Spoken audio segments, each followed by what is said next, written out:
छठा अध्याय। ब्रह्मादि देवताओं का कैलाश जाकर श्री महादेव जी को मनाना। श्री मैत्री जी कहते हैं, विदुर जी, इस प्रकार जब रुद्र के सेवकों ने समस्त देवताओं को हरा दिया और उनके संपूर्ण अंग प्रत्यंग भूत प्रेतों के त्रिशूल, पट्टिश, खड़ग, गदा, परिग और मुदगर आदि आयुधों से छिन्न भिन्न हो गए, तब वे ऋत्विज और सदस्यों के सहित बहुत ही डरकर ब्रह्मा जी के पास पहुंचे और प्रणाम करके उन्हें सारा वृत्तांत कह सुनाया। भगवान ब्रह्मा जी और सर्वांतरयामी श्री नारायण पहले से ही इस भावी उत्पात को जानते थे, इसी से वे दक्ष के यज्ञ में नहीं गए थे। अब देवताओं के मुख से वहां की सारी बात सुनकर उन्होंने कहा, देवताओं, परम समर्थ तेजस्वी पुरुष से कोई दोष भी बन जाए तो भी उसके बदले में अपराध करने वाले मनुष्यों का भला नहीं हो सकता। फिर तुम लोगों ने तो यज्ञ में भगवान शंकर का प्राप्य भाग न देकर उनका बड़ा भारी अपराध किया है, परंतु शंकर जी बहुत शीघ्र प्रसन्न होने वाले हैं, इसलिए तुम लोग शुद्ध हृदय से उनके पैर पकड़कर उन्हें प्रसन्न करो, उनसे क्षमा मांगो। दक्ष के दुर्वचन रूपी बाणों से उनका हृदय तो पहले से ही बिंध रहा था, उस पर उनकी प्रिया सती जी का वियोग हो गया, इसलिए यदि तुम लोग चाहते हो कि वह यज्ञ फिर से आरंभ होकर पूर्ण हो तो पहले जल्दी जाकर उनसे अपने अपराधों के लिए क्षमा मांगो, नहीं तो उनके कुपित होने पर लोकपालों के सहित इन समस्त लोकों का भी बचना असंभव है। भगवान रुद्र परम स्वतंत्र हैं, उनके तत्व और शक्ति सामर्थ्य को न तो कोई ऋषि मुनि, देवता और यज्ञ स्वरूप देवराज इंद्र ही जानते हैं और न स्वयं मैं ही जानता हूं, फिर दूसरों की तो बात ही क्या है। ऐसी अवस्था में उन्हें शांत करने का उपाय कौन कर सकता है। देवताओं से इस प्रकार कहकर ब्रह्मा जी उनको प्रजापतियों को और पितरों को साथ ले अपने लोक से पर्वत श्रेष्ठ कैलाश को गए, जो भगवान शंकर का प्रिय धाम है। उस कैलाश पर औषधि, तप, मंत्र तथा योग आदि उपायों से सिद्धि को प्राप्त हुए और जन्म से ही सिद्ध देवता नित्य निवास करते हैं। किन्नर, गंधर्व और अप्सरादि सदा वहां बने रहते हैं। उसके मणिमय शिखर हैं जो नाना प्रकार की धातुओं से रंग बिरंगे प्रतीत होते हैं। उस पर अनेक प्रकार के वृक्ष, लता और गुलमादि छाए हुए हैं, जिनमें झुंड के झुंड जंगली पशु विचरते रहते हैं। वहां निर्मल जल के अनेकों झरने बहते हैं और बहुत सी गहरी कंदरा और ऊंचे शिखरों के कारण वह पर्वत अपने प्रियतमों के साथ विहार करती हुई सिद्ध पत्नियों का क्रीड़ा स्थल बना हुआ है। वह सब ओर मोरों के शोर, मदांध भ्रमरों के गुंजार, कोयलों की कूह कूह ध्वनि तथा अन्यान्य पक्षियों के कलरव से गूंज रहा है। उसके कल्प वृक्ष अपनी ऊंची ऊंची डालियों को हिला हिलाकर मानो पक्षियों को बुलाते रहते हैं तथा हाथियों के चलने फिरने के कारण वह कैलाश स्वयं चलता हुआ सा और झरनों की कलकल ध्वनि से बातचीत करता हुआ सा जान पड़ता है। मंदार, पारिजात, सरल, तमाल, शाल, ताड़, कचनार, असन और अर्जुन के वृक्षों से वह पर्वत बड़ा ही सुहावना जान पड़ता है। आम, कदम्ब, नीप, नाग, उन्नाग, चंपा, गुलाब, अशोक, मौलसिरी, कुंद, कुर्बक, सुनहरे शतपत्र कमल, इलायची और मालती की मनोहर लताएं तथा कुब्जक, मोहरा और माधवी की बेलें भी उसकी शोभा बढ़ाती हैं। कटहल, गूलर, पीपल, पाकर, बड़, गूगल, भोज वृक्ष, औषधि जाति के पेड़, सुपारी, राजपूग, जामुन, खजूर, आमड़ा, आम, प्याल, महुआ और लिसौड़ा आदि विभिन्न प्रकार के वृक्षों तथा पोले और ठोस बांस के झुरमुटों से वह पर्वत बड़ा ही मनोहर मालूम होता है। उसके सरोवरों में कुमुद, उत्पल, कलहार और शतपत्र आदि अनेक जाति के कमल खिले रहते हैं। उनकी शोभा से मुग्ध होकर कलरव करते हुए झुंड के झुंड पक्षियों से वह बड़ा ही भला लगता है।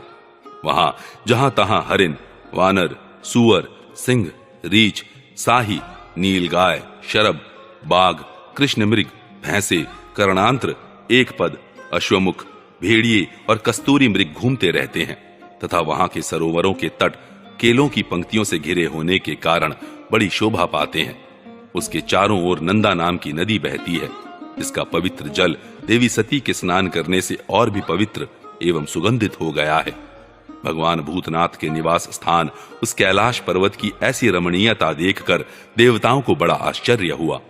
वहां उन्होंने अलका नाम की एक सुरमय पुरी और सौगंधिक वन देखा, जिसमें सर्वत्र सुगंध फैलाने वाले सौगंधिक नाम के कमल खिले हुए थे। उस नगर के बाहर की ओर नंदा और अलकनंदा नाम की 2 नदियां हैं। वे तीर्थपाद श्री हरि की चरण रज के संयोग से अत्यंत पवित्र हो गई हैं। विदुर जी, उन नदियों में रति विलास से थकी हुई देवांगनाएं अपने अपने निवास स्थान से आकर जल क्रीड़ा करती हैं और उसमें प्रवेश कर अपने प्रियतमों पर जल उलीचती हैं। स्नान के समय उनका तुरंत का लगाया हुआ कुछ कुमकुम धुल जाने से जल पीला हो जाता है। उस कुमकुम मिश्रित जल को हाथी प्यास न होने पर भी गंध के लोभ से स्वयं पीते और अपनी हथिनियों को पिलाते हैं। अलकापुरी पर चांदी, सोने और बहुमूल्य मणियों के सैकड़ों विमान छाए हुए थे, जिनमें अनेकों यक्ष पत्नियां निवास करती थीं। इनके कारण वह विशाल नगरी बिजली और बादलों से छाए हुए आकाश के समान जान पड़ती थी। यक्षराज कुबेर की राजधानी उस अलकापुरी को पीछे छोड़कर देवगण सौगंधिक वन में आए। वह वन रंग बिरंगे फल, फूल और पत्तों वाले अनेकों कल्प वृक्षों से सुशोभित था। उसमें कोकिल आदि पक्षियों का कलरव और भौरों का गुंजार हो रहा था तथा राजहंसों के परम प्रिय कमल कुसुमों से सुशोभित अनेकों सरोवर थे। वह वन जंगली हाथियों के शरीर की रगड़ लगने से घिसे हुए हरिचंदन वृक्षों का स्पर्श करके चलने वाली सुगंधित वायु के द्वारा यक्ष पत्नियों के मन को विशेष रूप से मथे डालता था।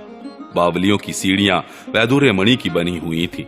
उनमें बहुत से कमल खिले रहते थे। वहां अनेकों किम पुरुष जी बहलाने के लिए आए हुए थे। इस प्रकार उस वन की शोभा निहारते जब देवगण कुछ आगे बढ़े, तब उन्हें पास ही एक वट वृक्ष दिखलाई दिया। वह वृक्ष 100 योजन ऊंचा था तथा उसकी शाखाएं 75 योजन तक फैली हुई थी। उसके चारों ओर सर्वदा अविचल छाया बनी रहती थी, इसलिए घाम का कष्ट कभी नहीं होता था तथा उसमें कोई घोंसला भी न था।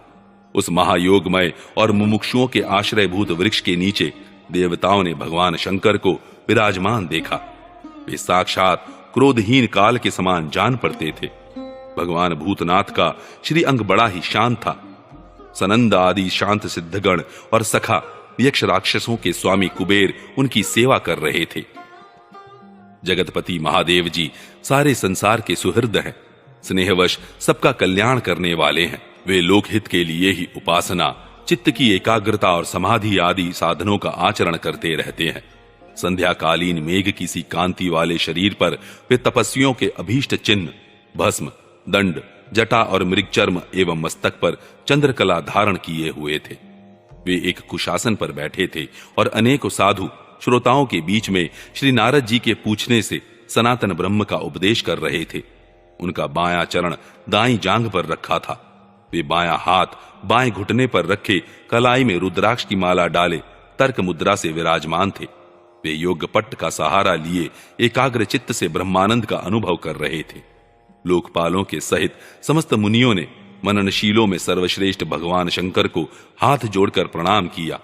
यद्यपि समस्त देवता और दैत्यों के अधिपति भी श्री महादेव जी के चरण कमलों की वंदना करते हैं, तथापि वे श्री ब्रह्मा जी को अपने स्थान पर आया देख तुरंत खड़े हो गए और जैसे वामन अवतार में परम पूज्य विष्णु भगवान कश्यप जी की वंदना करते हैं, उसी प्रकार सिर झुकाकर उन्हें प्रणाम किया। इसी प्रकार शंकर जी के चारों ओर जो महर्षियों सहित अन्यान्य सिद्धगण बैठे थे, उन्होंने भी ब्रह्मा जी को प्रणाम किया। सबके नमस्कार कर चुकने पर ब्रह्मा जी ने चंद्रमौली भगवान से, जो अब तक प्रणाम की मुद्रा में ही खड़े थे, हंसते हुए कहा। श्री ब्रह्मा जी ने कहा, देव, मैं जानता हूं आप संपूर्ण जगत के स्वामी हैं, क्योंकि विश्व की योनि शक्ति और उसके बीज शिव से परे जो एक रस पर ब्रह्म है, वह आप ही हैं। भगवान, आप मकड़ी के समान ही अपने स्वरूप भूत शिव शक्ति के रूप में क्रीड़ा करते हुए लीला से ही संसार की रचना, पालन और संहार करते रहते हैं। आपने ही धर्म और अर्थ की प्राप्ति कराने वाले वेद की रक्षा के लिए दक्ष को निमित्त बनाकर यज्ञ को प्रकट किया है। आपकी ही बांधी हुई ये वर्णाश्रम की मर्यादाएं हैं, जिनका नियम निष्ठ ब्राह्मण श्रद्धा पूर्वक पालन करते हैं। मंगलमय महेश्वर, आप शुभ कर्म करने वालों को स्वर्ग लोक अथवा मोक्ष पद प्रदान करते हैं तथा पाप कर्म करने वालों को घोर नरकों में डालते हैं। फिर भी किसी किसी व्यक्ति के लिए इन कर्मों का फल उल्टा कैसे हो जाता है। जो महानुभाव आपके चरणों में अपने को समर्पित कर देते हैं, जो समस्त प्राणियों में आपकी ही झांकी करते हैं और समस्त जीवों को अभेद दृष्टि से आत्मा में ही देखते हैं, वे पशुओं के समान प्राय क्रोध के अधीन नहीं होते। जो लोग भेद बुद्धि होने के कारण कर्मों में ही आसक्त हैं, जिनकी नीयत अच्छी नहीं है, दूसरों की उन्नति देखकर जिनका चित्त रात दिन कुढ़ा करता है, और जो मर्मभेदी अज्ञानी अपने दुर्वचनों से दूसरों का चित्त दुखाया करते हैं, आप जैसे महापुरुषों के लिए उन्हें भी मारना उचित नहीं है, क्योंकि वे बेचारे तो विधाता के ही मारे हुए हैं। देवदेव, भगवान कमलनाभ की प्रबल माया से मोहित हो जाने के कारण यदि किसी पुरुष की कभी किसी स्थान में भेद बुद्धि होती है, तो भी साधु पुरुष अपने पर दुख कातर स्वभाव के कारण उस पर कृपा ही करते हैं। दैववश जो कुछ हो जाता है वे उसे रोकने का प्रयत्न नहीं करते। प्रभु, आप सर्वज्ञ हैं।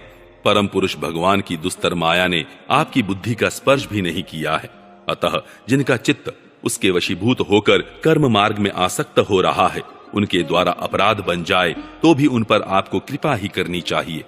भगवान, आप सबके मूल हैं, आप ही संपूर्ण यज्ञों को पूर्ण करने वाले हैं।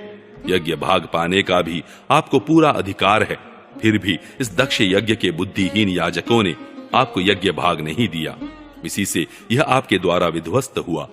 अब आप इस अपूर्ण यज्ञ का पुनरुद्धार करने की कृपा करें। प्रभु, ऐसा कीजिए जिससे यजमान दक्ष फिर जी उठे, भग देवता को नेत्र मिल जाएं, भृगु जी के दाढ़ी मूंछ आ जाएं और पूषा के पहले के ही समान दांत निकल आएं। रुद्रदेव, अस्त्र शस्त्र और पत्थरों की बौछार से जिन देवता और ऋत्विजों के अंग प्रत्यंग घायल हो गए हैं, आपकी कृपा से वे फिर ठीक हो जाएं।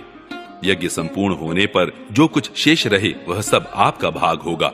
यज्ञ विध्वंसक, आज यह यज्ञ आपके ही भाग से पूर्ण हो।